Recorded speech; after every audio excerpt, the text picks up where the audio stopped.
Good evening and welcome to the Daily Drum for this Wednesday, the 5th day of November 2025.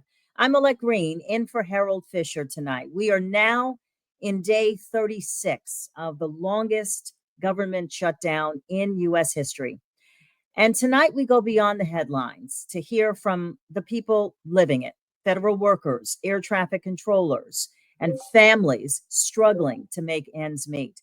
Plus, we'll also talk with a political expert and mental health professional about the toll that this shutdown is taking, not just on the wallets, but on the hearts, minds, and the nation's trust in its leaders. So let's introduce our distinguished panel of guests for this evening. Kamaal Barron is an air traffic control specialist and Southern Regional President of the National Black Coalition of Federal Aviation Employees. David Groves is President of Blacks in Government. Dr. Fredricka Brooks Davis is a clinical psychologist and founder and executive director of the Restoration Center Incorporated. And Michael Fauntroy is Associate Professor of Policy and Government and the founding director of the Race, Politics, and Policy Center at George Mason University. First of all, thank you all for joining us for this discussion tonight. Thank you for being here. So first of all, to all of you, after 36 days, we're at day 36 here. The shutdown has become about more than just missed paychecks.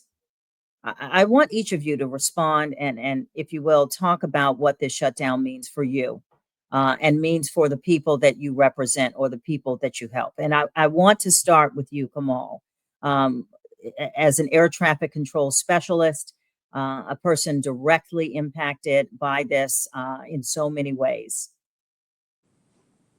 For me and my coworkers, it's all about managing stress. We work in an extremely stressful field. You do. And with this government shutdown extending as long as it has, it's just adding undue stress in a career field that's safety is our number one priority. You have to block out the outside noise, and the longer the shutdown goes on, the louder it is and more distracting it becomes. And trying to, maintain ourselves as the number one, the national airspace system, the safest, the most efficient in the world. It just creates undue challenges that I don't believe anybody should face. So we're just trying to keep our heads above water and maintain it safe. But the outside pressures are definitely starting to weigh in. Let me go to the president of Blacks in Government, David Groves, to take that question on. Same question. I would echo those sentiments.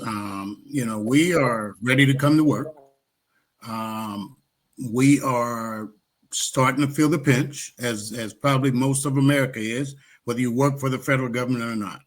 One thing I share with our members, most Blacks in Government members are three generational homes. That could be the parent living with the employee that also have their child there, or it could be the employee, the grandkids, and the mom there. So it's kind of difficult when you are looking at, as we say in Blacks in Government, we were that employee that was getting to that middle class. Mm-hmm. And for you to shut this off, and now you're talking about shutting down Head Start, which a lot of our members utilize. You're talking about the SNAP program. So there's a lot going on for us to take in.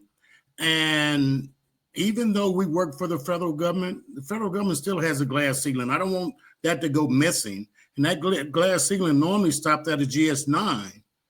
So therefore, a lot of our members probably were living check to check anyway. So now you're asking us to come to work, and it costs for, you're not paying us, but you want us to come to work, but it costs us to come to work nowadays. So go ahead. I'm sorry. And no, I'm sorry. I interrupted you. When you said check to check, I'm looking at Kamaal, who hasn't been paid in a month. Yeah. And I know that we're talking about being able to buy food. We're talking about looking at the bills pile up, and then your mental stress, Kamaal. It's definitely a stressful situation.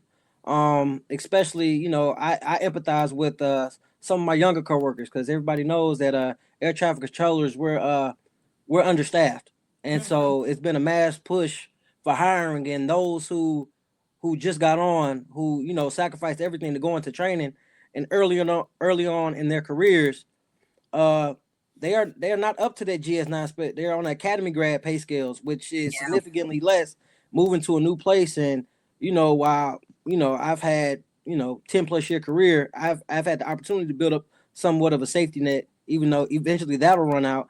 The newer coworkers, that's who I empathize with, those who I sympathize with, doing everything in my power to make sure they have everything they need, Yeah. constantly checking on them, because they're in a precarious situation that they didn't ask. Dr. Yeah, Dr. Brooks Davis, I mean, are you seeing clients? Are you hearing from your clients who are feeling the impact of all of this and going through it? Definitely. And interestingly enough, I think it was said before, some of our clients, they are still having impacts from COVID, right? Many of Mm-mm. them were working from home, and we know that for some lost families, some of them lost employment, got adjusted to working from home, then had to go into the office, which created stress for them returning to work. We saw increases around persons wanting to have pets that they would be able to have to be with them, and companions, emotional support animals, things of that nature. And then just as they were getting adjusted to returning to the office, now they find themselves back at home, not able to work.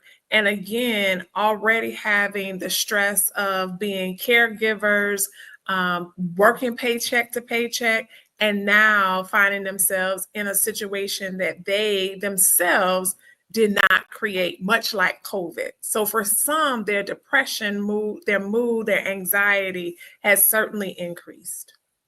And Michael Fauntroy, I want you to jump in here, because we are one day past election day where there was a blue wave. And we can talk about the impact of all of this on what happened on election day, but I want to just dig deeper into just the feeling of voters going to the polls, knowing that many of them still are waiting on a chance to go back to work, a chance to get a paycheck. They are worried about SNAP benefits and that sort of thing. What do you want to say? Well, I want to associate myself with everything I've heard so far. It all makes sense, and I think it's important for our listeners to understand that all of this stuff is real.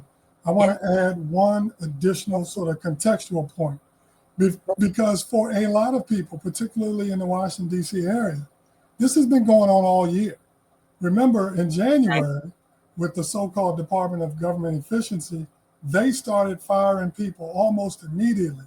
And then you had some folks who were sort of pushed into taking these buyouts, right? And that money ended at September 30th, just as the time of the government shutdown.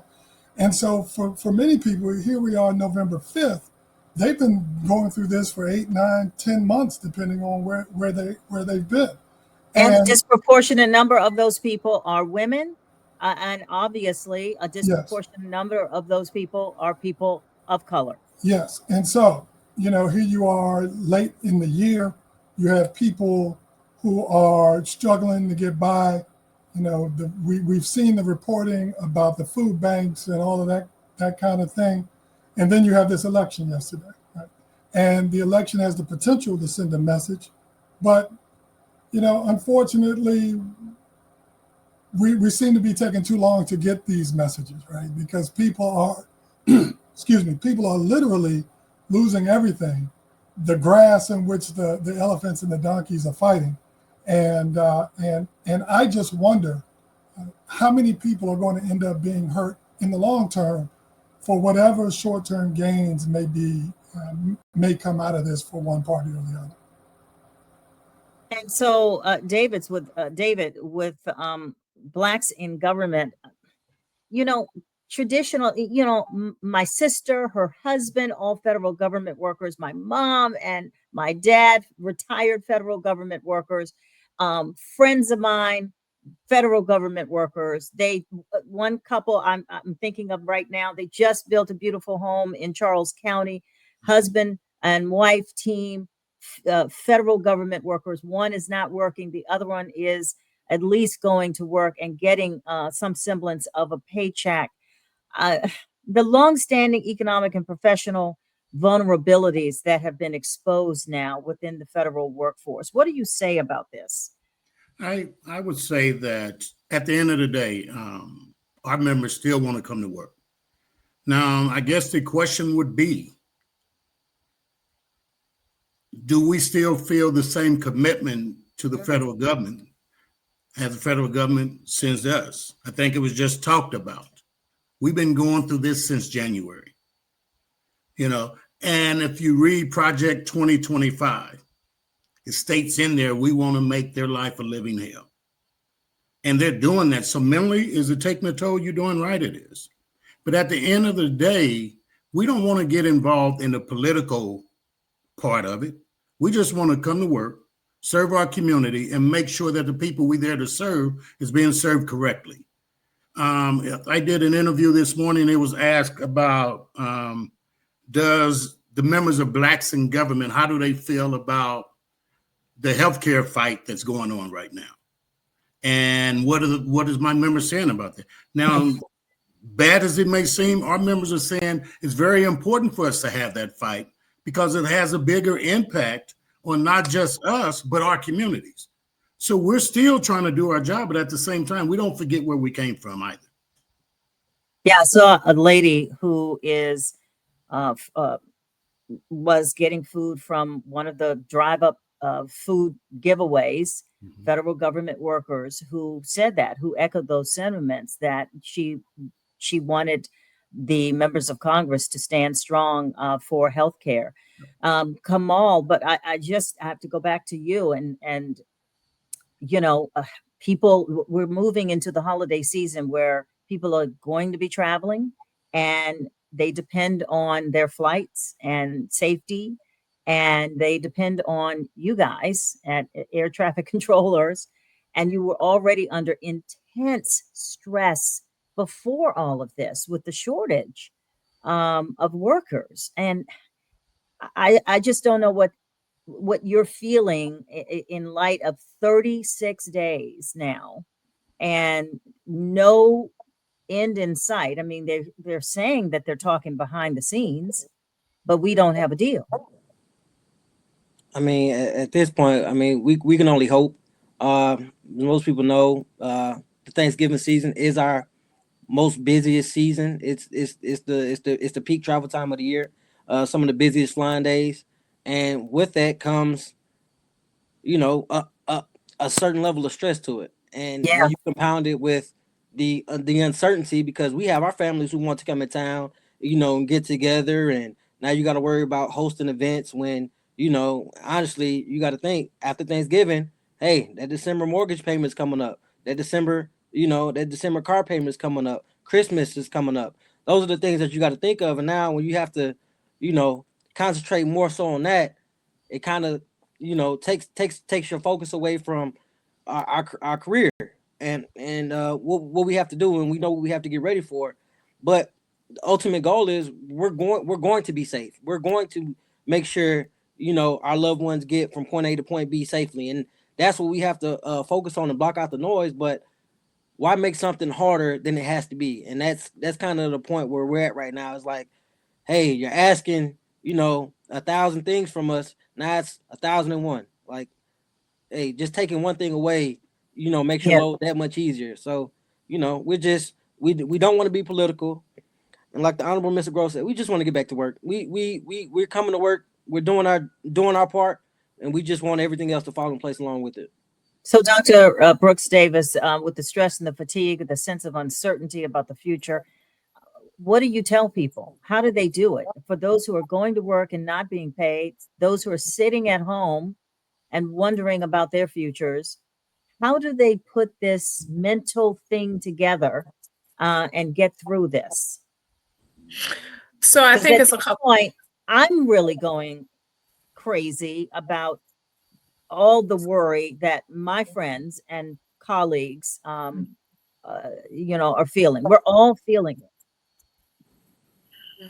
So I think a couple of things. I think one for sure, I think we will encourage people to minimize, all of us, how much television we are watching, because that adds to our stress and pressure, the pressure that we experience when it's beyond our control. The other thing is we encourage persons to get outside, some of that liquid sunshine, and to get in community. See if you can identify walking clubs. If you're at work and you have to come in, if you can get with some coworkers, go outside, weather permitting, and just try to think about those things that give you peace and joy.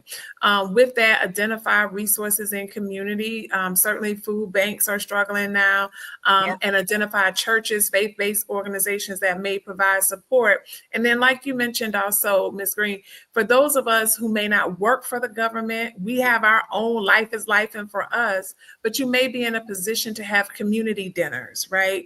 And so you pull your resources together with community and say, let's have a family dinner. And so now we're coming together to really support each other in this hour of need. And perhaps it's not as heavy of a burden if we know that we're pulling our resources together. Okay, I love that. Kamaal, I do want to ask you if what are travelers saying to you all? What are you hearing from them? Are they on your side, or are they just frustrated because they're standing in these long lines that we're seeing at the airport and having to wait and wait and wait? What are they saying? So I'm as a residential travel advisor of the family. I've always get calls from from everything from delays to, hey, why hasn't my plane departed yet? I'm getting that phone call. So right now it's definitely my phone is the hotline. Hey, is it safe? Is it safe? I promise you all, it's going to be safe. It might be a little slower than it normally is, but people are calling and asking. And they're worried, and they're rightfully concerned. I get it, but as you all know, we take tremendous pride in being safe and maintaining a safe airspace. So that part and all of itself, that part. But again, the lines. Yeah, Our the lines. our counterparts in TSA, we don't control those lines, but we understand they're feeling the exact same strain that we're going to. Being asked to go to work and not receive a paycheck, it's I don't know how many times I can say it or how many different ways I can say it. It doesn't seem fair, and it's you wouldn't ask, I don't think you would ask anybody to come to work, hey, and get paid an IOU, because it's not really, I can't pay my bills with an IOU. I can't buy food with an IOU. I can't put gas in my car with an IOU. And so it's kind of hard to say, hey, we're going through a situation, help us out, without an end date in sight. If you say, hey, can you hold out for 2 weeks? Okay, I can prepare around that.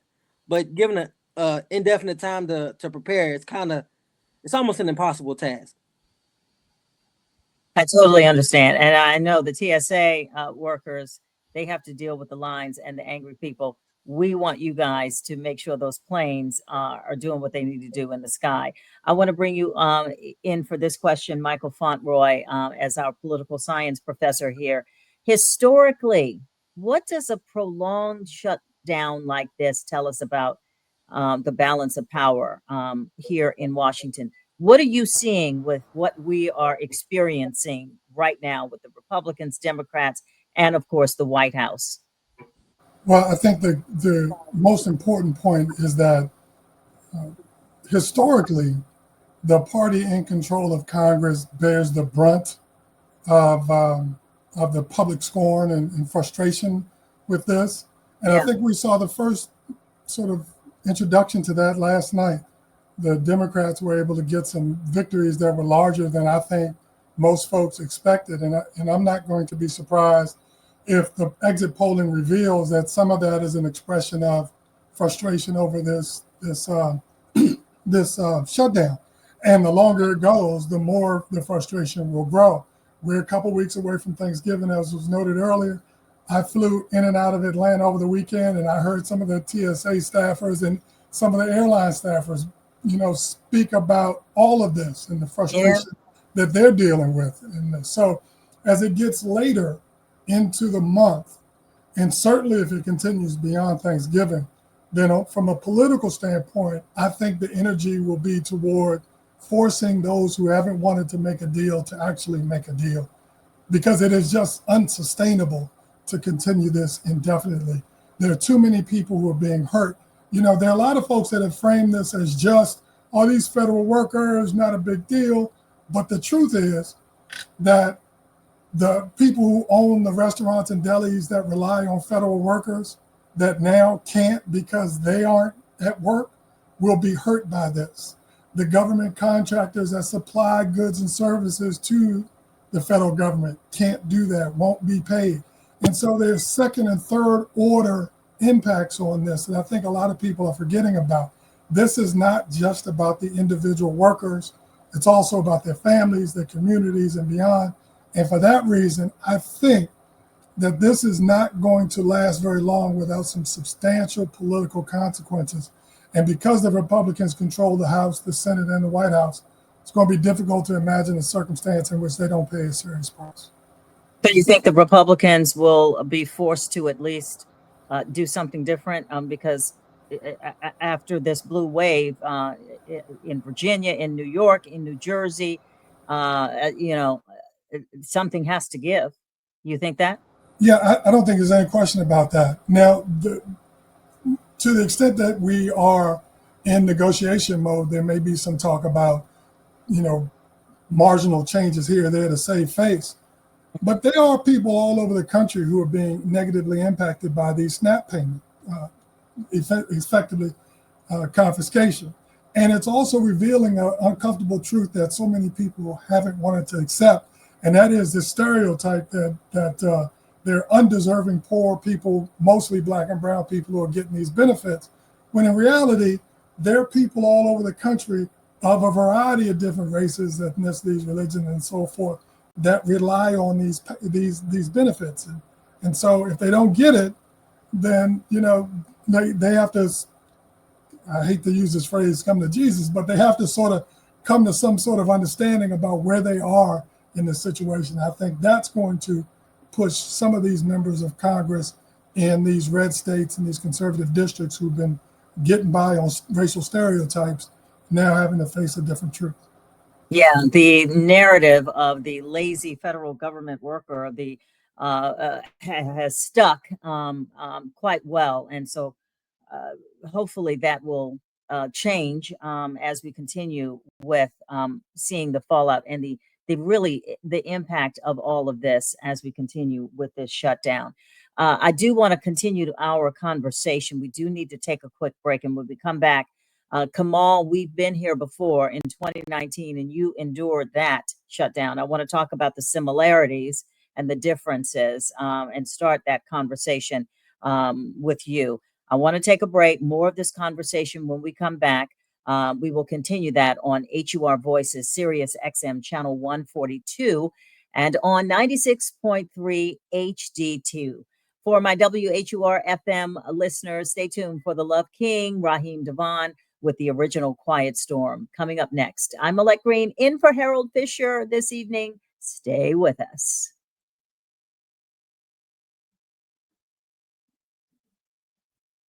And we do welcome you back to the Daily Drum on Sirius XM Channel 141, HUR Voices, and 96.3 HD2. Harold Fisher is off tonight. I'm Alec Green with NBC4, and of course, forever a Howard alum, and I'm family here at WHUR. We continue to take a look at the real human side of this historic government shutdown, now in its 36th day, with everyone wondering, when will this thing be over? And my guests this evening are people who are feeling all of it. Kamaal Barron, who is an air traffic control specialist and Southern Regional President of the National Black Coalition of Federal Aviation Employees. David Groves, President of Blacks in Government. Dr. Fredricka Brooks Davis, a clinical psychologist and founder and executive director of the Restoration Center Incorporated. And of course, Michael Fauntroy, associate professor of policy and government and the founding director of Race, Politics, and Policy Center at George Mason University. Thank you all for being here. So Kamaal, I wanted to start with you with this question. The last shutdown essentially ended because of the airline industry, right? You were there the last time. Do you see any comparison from 2019 to today? Can the airline industry get us out of this thing again? What do you see? I say the airline industry shouldn't have to be the ones to get us out of this situation. We just like I said before, we want to just come to work, do our job safely, efficiently, and get everybody where it needs to go and receive a paycheck for the hard work that we do. As far as similarities of 2019, yeah, spot on. But the best way to put it is after 36 days, it was over. So now we're in uncharted territory. But this isn't the first instance. Like, government might be shut down, but we've had a multitude of threats of a possible shutdown. And, it's becoming a recurring theme. And, you can't help but to feel like, political pawns in nature in regards to this. And we really just want to do our job and, do it to the best of our abilities. And it's just undue stress in an already stressful field that we feel like we shouldn't be a part of. And it's continuous. And, we can't ever just look over our shoulders and everything be normal, because this is only a continuing resolution. So it might get pushed off for another couple months, but then we'll be right back in the same situation if they don't come to agreement then. And that's kind of the part that is the most frustrating for us. It's like, okay, we did it once, we sacrificed, we did this, but essentially the can just got kicked down the road for a little while longer. Michael, what do you think? Can the airline industry push this thing to an end? I think they can. I think it's going to take a multi-pronged, multi-directional effort. So imagine this for a second. You get to Thanksgiving, and the stories are about the news stories are about two things: football games and long lines at airports. Yeah, we're traveling to go see grandma for Thanksgiving dinner. Come on. Yeah. So I think that the visual imagery of airports all over the country could move some people. Now, for those who haven't noticed, this past weekend, there were these reports and these outrageous lines at the airports at the airport in Houston. And so that's one location. I got in and out of Atlanta last weekend with no problems. But if Atlanta gets a little sideways, then you got two major airports that will back up traffic all over the country. And that Atlanta being the busiest airport in the world. Exactly. And that doesn't have anything to do with the air traffic control. That's about TSA. And so, those kinds of stories, I think will move people the closer we get to Thanksgiving. But it's my hope that the results last night will encourage some people to move in a direction that they might not have otherwise moved. Because if they don't, then they really risk some catastrophic political output in November of next year. And then I want to bring David and Dr. Brooks Davis into this. I mean, and the stress on your workers, on your clients, to know we could do this all over again. The stress, you're already dealing with the stress of this happening. Then you go back to work. We want that to happen. And then the threats of this happening again.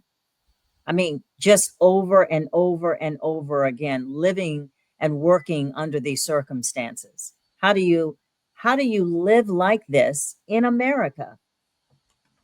Well, as a retired federal government employee, we're used to the threat. We're used to government shutdowns. Does that make it right? No. As it was stated earlier, a lot of time we just feel like pawns in this game of chess, as we want to call it. But the hardest part is explained to individuals is that Congress was gone on vacation, if you want to call it that, way before the shutdown. Had not been to work in probably 45 days. They're getting paid. But you want individuals that work for the federal government to come to work and not get paid, and you're sitting at home and getting paid. That's correct. The full house has been out. Yeah. So that's to me, and again, this is not Blacks in Government. This is David Groves. Is this bigger than the government shutdown? Is there something else out there that we're trying to not get to? And we use the government shutdown to not get to that point. I'm just saying, again, that's David Groves' point of view. That's not Blacks in Government point of view. Dr. Brooks, David. Yeah, so I think too, what your point is that we're constantly in fear, right? And so for some of us, some of our clients, some of our workers, the reality is the unknown. We are in fear that it's been a threat. And I think for a period of time, being somebody who lived in the DMV for 25 years, threats came, but they were threats. So some of my peers and colleagues, they heard the threat. They were like, oh, we're going to work tomorrow. It's not anything happening. So then they got into a place of complacency, like it's going to be okay. What they're experiencing now, it has really happened. And this is uncharted territory. And I also just kind of want to lift up, in this time, we go into what's called seasonal affective disorder. And that's real for many people. And so you don't see the sunshine. We're going into the fall. We've already changed with the clock. So I do want to encourage our listeners to check on your family members and friends, because as it was stated earlier. What's the treatment for that? What do you want us to do? Those of us who don't understand what that is. Yeah, so with seasonal affective disorder, it's an awareness that for some people, when the seasons change and the sun is not out, they go into a period of depression. It's depressed mood. So you take on that. Now I don't know if I'm going back to work. I haven't been able to pay my bills. So it's compounding there. And so what we want to do is check in on our family members and friends to make sure that with the change of time and it's getting darker earlier, one of the things that we can do, as I said earlier, is get out in the sunlight during the day. That's extremely important. Opening up your blinds, getting it, you may not get in your car, take a walk, sit on your porch, take your children to the park, spend time and do some of those childhood games that we played, because getting that sun, that vitamin D, will be helpful for us in terms of our mood and what we're experiencing. And then with that, to the back and forth and the stress, calling a friend, checking in, texting, because this is a holiday season, and already we know that often for people, even when people were working, it is a time where they are grieving loss of loved ones, things of that nature. So it's a lot of compound issues in the midst of what's happening. And can I just stress there that you want to check on your, quote, strong friends, people that you don't think need that check.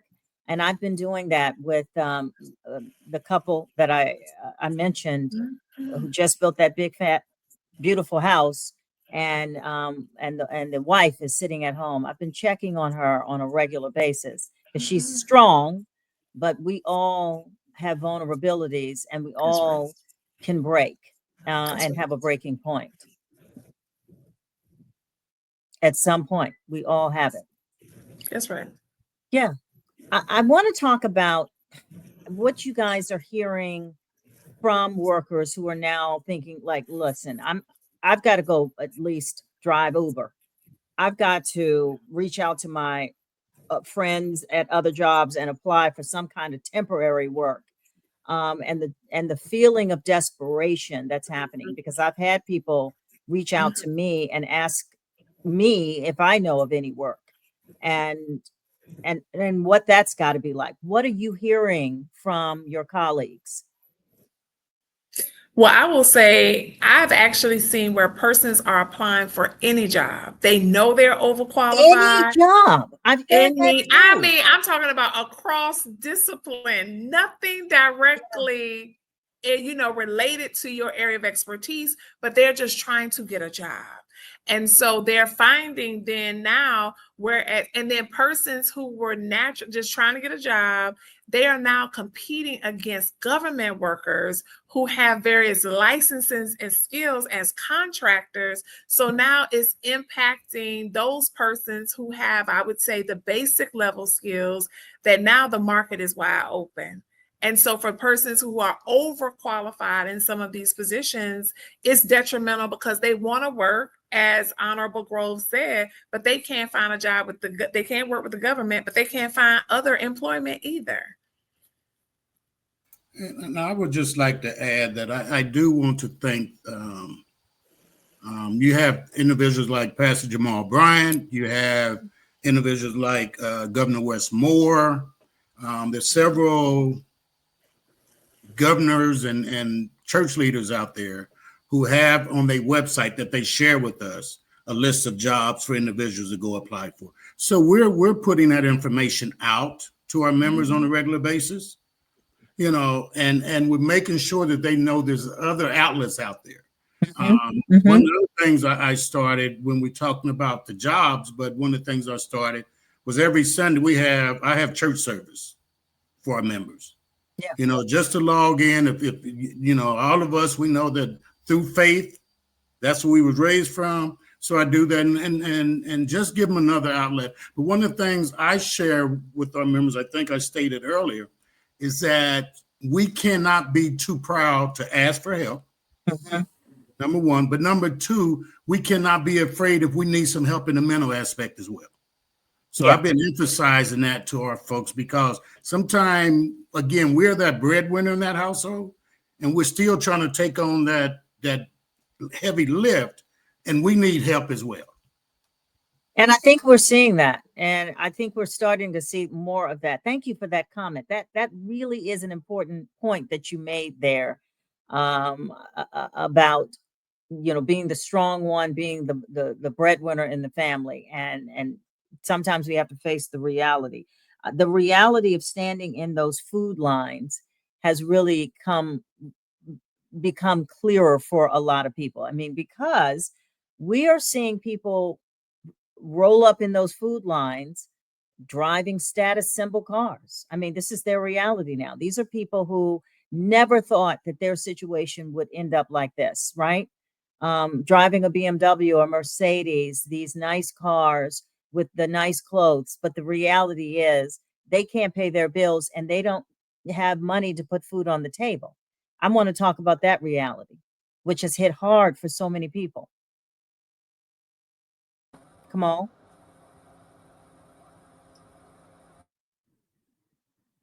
Kamaal. Oh, yes. Can you hear me? Yeah, I can hear you now. Sorry, I was muted. Yeah, I mean, my organization, one of the main things we do is make sure we're out giving back into the community. So we've been out in those, food drives. We do winter clothes drive. We do back to school drives. We're always in the community giving back, partnering with schools, partnering with churches, being the ones that are helping giving back when we have extra, reaching down and finding those things. But now we're finding ourselves on the other side of the line. It's, it's unfamiliar territory, but it's like, hey, do you reach out and go get it? Am I taking something from somebody else who's in more need of it? It's a fine way to draw the line, because do you really want to go get that food, and then they open up the government tomorrow with back pay? Now, where do you draw that line? When do you ask for help? When do you ask for those things? And that's a line that pride is a powerful thing, and do they want to go do that? How does your community view you if you're pulling up in that BMW going to that food bank? It's just a situation. It's a humbling experience. Come on. You said what? It's a humbling experience. Yeah, for sure. It's definitely a humbling experience, but you can't be too proud. You got to take care of your family first, and and that's something that's people are having to make that decision, and that's just the reality of the situation. That pride, Dr. Brooks Davis, has to is big in the Black community, Black and brown community, and it can hold us back. I know you mentioned this already. I just want you to follow up on that point. Certainly. We already, I think, as far as our community is concerned, has allowed some of us that what we drive, what we wear, how we post on social media, that we have allowed ourselves to believe that we have to have these things in order to have status within community. And community has also supported that notion as well, right? So we generally, as community, have not said, or when we have said, you can come to us for help, then we don't want to see it on social media. We don't want to see ourselves in photos. So there are persons who are creating safe spaces to do that, and to allow us, and then to ask for help and know that there are Black and brown professionals who are willing to help and support you, and to aid and integrate that spiritually for those who are faith leaders as well. And I know Mr. Michael he's been raising his hand too, so I want to give over my time to him. Yeah, and my next question is for you, Michael. What did you want to say before I ask you my question? Well, we've been talking a lot. We've been talking a lot here about physical health and mental health, which is really important. I want to add financial health. You know, the story of 2025 is the shutdown, but just know that the story of 2026 may well be foreclosure, people having to tap their 401ks just to survive. And the long-term economic and financial impacts of that are going to last a lot longer than throughout 2026. And so I also want to, make a point of saying to folks, if you think the mortgage is going to be a little shaky to pay, reach out to your banks early to try to get some assistance or some space so that you don't find yourself in March, April, May trying to fight off foreclosure, because I just think that the reality of a lack of money leads to certain things that everybody can see. And the sooner you get out in front of that to the extent that you can, the better off you'll be. Call those creditors. Yes, call those creditors and get rid of some of the bills that you don't need. You don't need those streaming channels. You can cut some of that stuff out and just get rid of it. You don't need it. You don't need it if you're in a tight budget, and many of us are. And on that,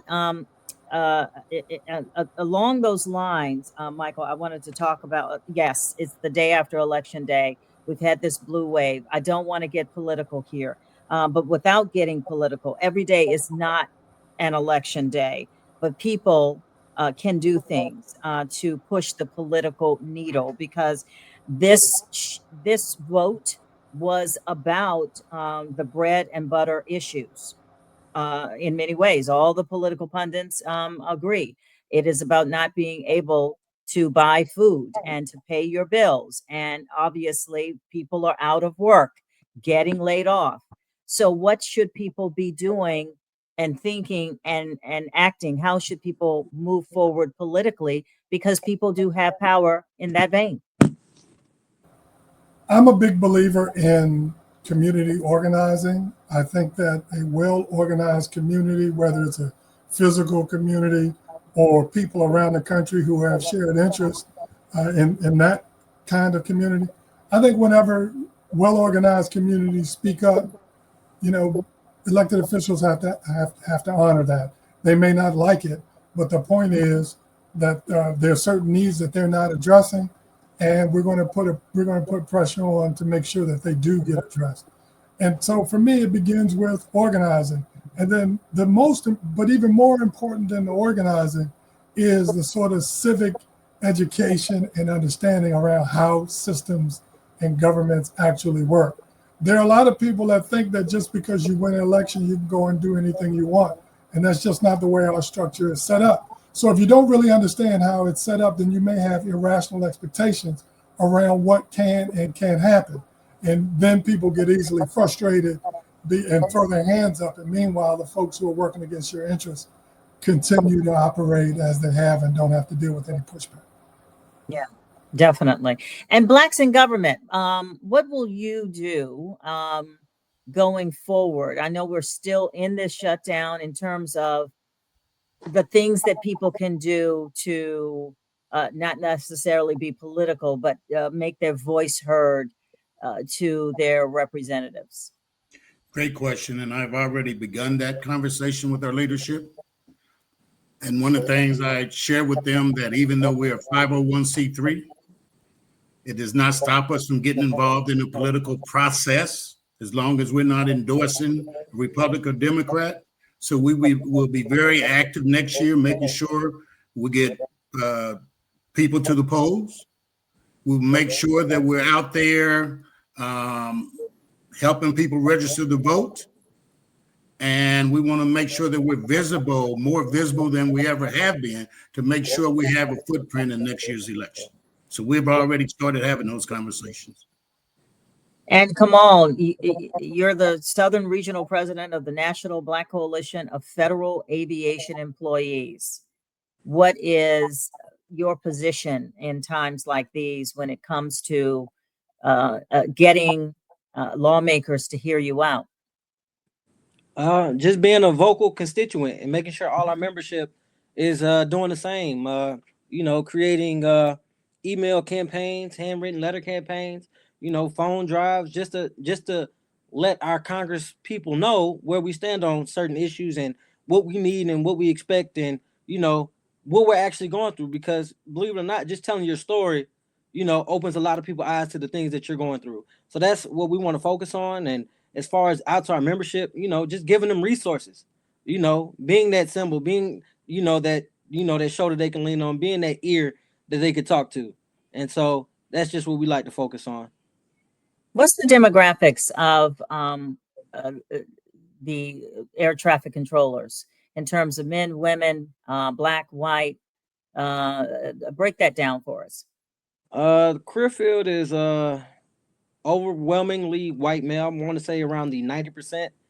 Black females around 1%. Black male, I want to say around 6 or 7%. These figures are not exact, but they're around there. They're up and down, but that's pretty much around where the demographic lies.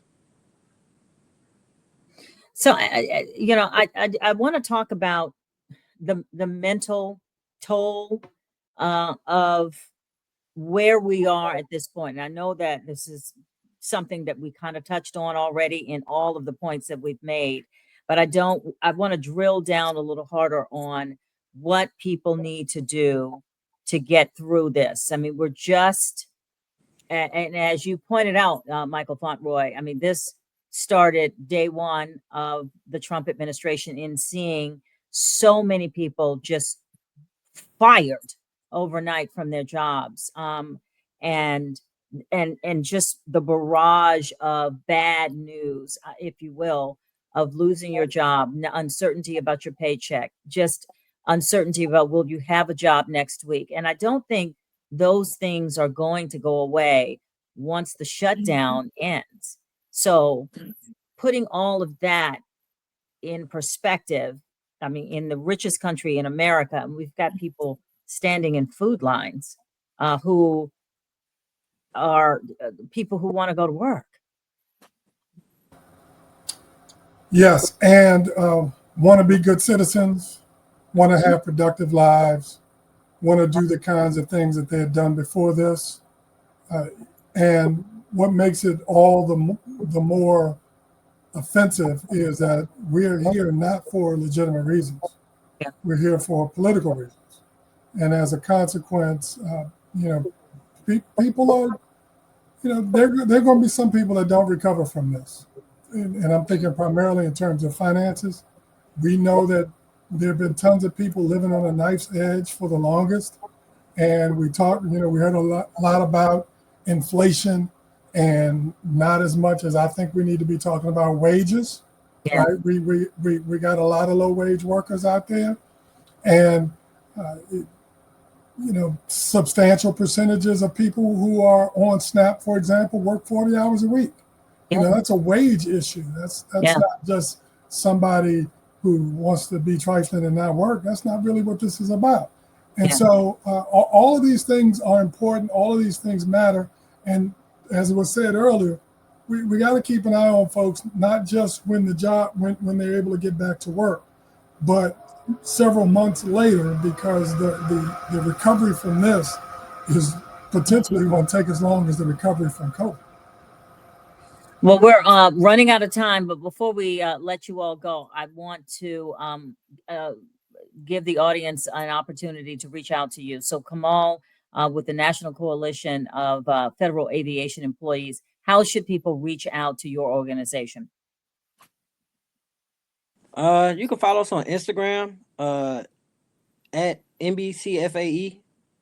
That's always good. We always post our information there.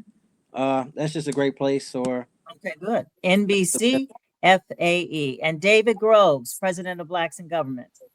Our website is www.bignet, that's BIGNET.org, O-R-G. And Dr. Brooks Davis, I know people need mental health support. How do you want people to reach out to you?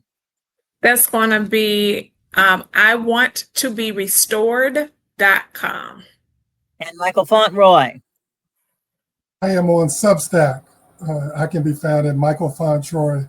That's FAUNTROY.substack.com. Video, writing, commenting on a variety of different political and other issues. Can I just make a correction? Yes, please. Actually, that was our old Instagram. The new one is official_NBCFAE. One more time. official_NBCFAE. Well, there we got it. We got it corrected. Awesome sauce there.